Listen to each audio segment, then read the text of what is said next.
In the beginning, you hire somebody because of their work. I saw his work. It was fantastic. It was really beautiful.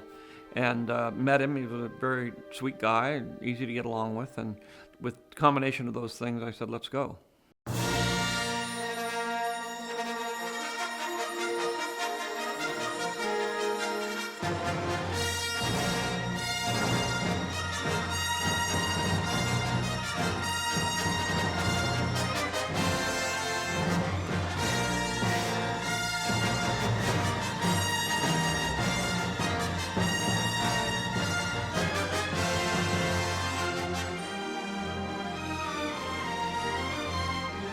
Well, I think Ralph's contribution to the Star Wars world is incalculable. It's just, him bringing the characters that I described with words to life and visuals to be able to see what they look like, was a very key component in being able to put the whole story together, because it's one thing to describe things, and then it's one thing to actually be able to hold a picture up.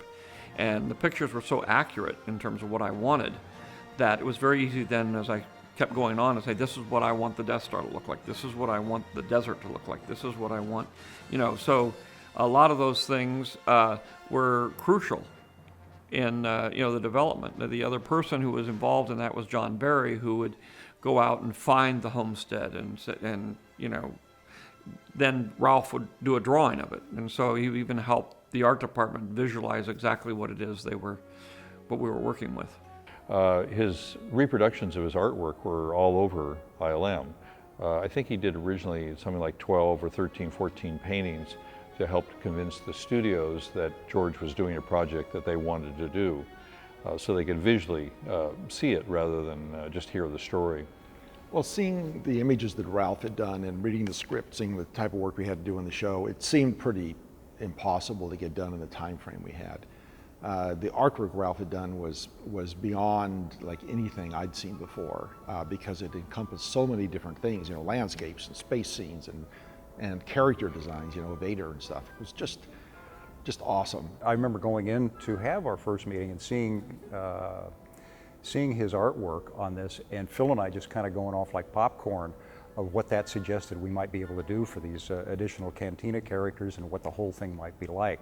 So he was just like a compass, really like a gold compass that just got you really pumped up about what you're going to be part of, and got your creative juices going about what you might be able to do as a leaping off point from his illustrations.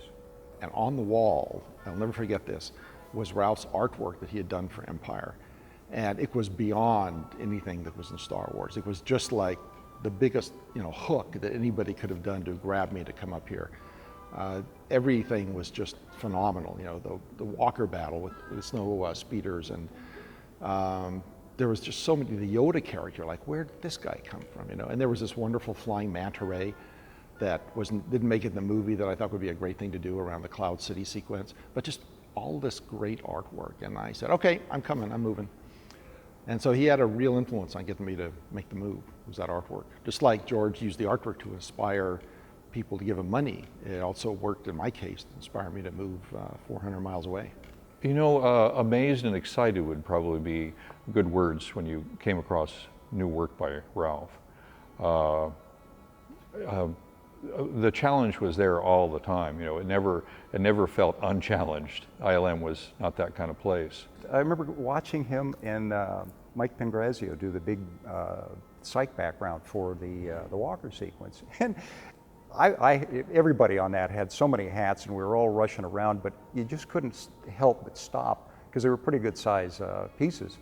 And you'd go by one day and they're laying it out and sketching in the thing, and you'd come back a few hours later, oh, there's more and there's more, and you'd watch them work, and it was it was magic. It was just this stuff coming right out of his hands.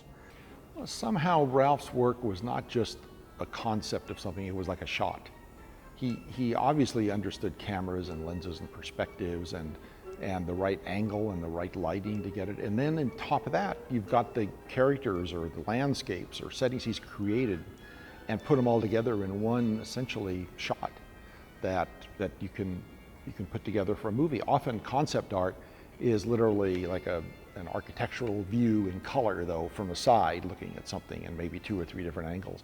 But Ralph's really were very emotional, and you could understand, you know, what he was getting at. Everything looked like it had a backstory to it. Everything looked like it had actually been used, even though it was painting. You could tell that this guy had life experiences, you know, and knew how to put stuff in it. And I'm sure, you know, George was very much in there directing him a lot of the time, but Ralph, I'm sure, had a lot to do with it. And when George saw what he wanted, he was saying, he would always say, okay, you know, look at Ralph's art, that's what I want. Before George Lucas and Ralph McQuarrie, there's nobody like these guys, I don't think, that came up with an idea of, the whole idea of aging a universe, or a look of a world where the patina is aged, the spaceships are not clean and squeaky fresh coming out of the, you know, transportation coordination area. The concepts that they came up with were brilliant, just brilliant. I mean, it helped everybody all the way up and down, whether you're a model maker or a photographer or a costumer. They broke new ground that nobody else at that point in time had. I mean, you look back even on the work at this point, it holds up. And there are lots of movies and lots of pieces of art that don't hold up when you look back 5 years. Well, we're talking about shots and designs and things 25, 30 years or more that they hold up as beautifully now as they did then. Now that's genius.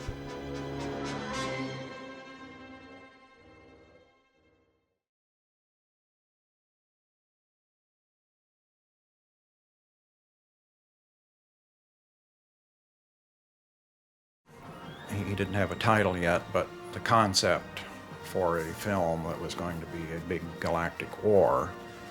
Then when he started to talk to Fox,